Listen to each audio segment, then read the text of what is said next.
I'm gonna fold some laundry and talk about my religious kind of upbringing and how that came into be my spirituality.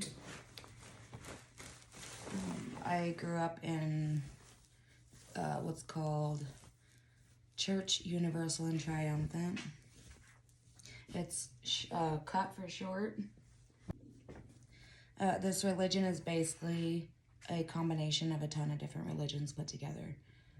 They follow Jesus, they have Christian values, Buddhism, a bunch of different religions. I didn't love being a part of religion because it was very restrictive, and we weren't allowed to eat sugar, and we weren't allowed to do a lot of things like listen to certain music and stuff. So I went kind of hardcore into like the conspiracy theories, went down lots of rabbit holes, and kind of fell into a dark night of the soul, which was like really intense for me because I had 3 young children at the time, and it became like harder to care for them and do like day-to-day tasks because I felt like so like disassociated from who I was and what I was doing here on this planet. I'm like, what is this?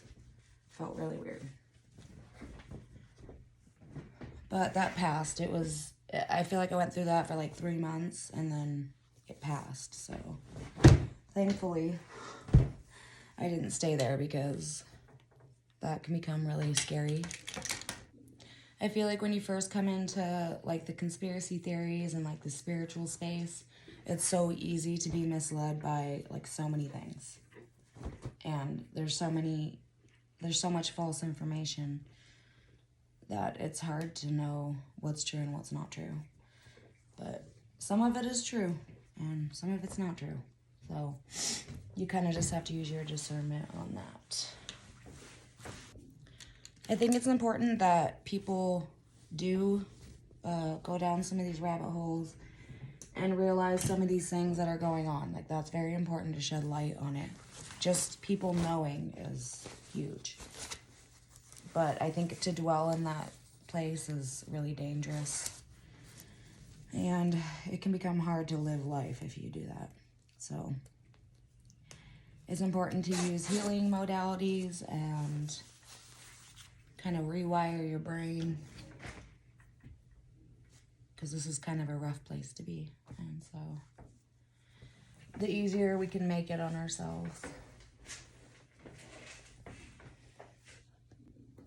If you've had a spiritual awakening or went through something like a dark night of the soul, I would love to hear your experience. It's kind of a hard place to be because it can feel really lonely. So share with me your experience. I'd love to hear it. So that's a little bit about my spiritual journey and what I think about this kind of spiritual war that we're in. Thank you for listening, and I hope you'll share your story as well.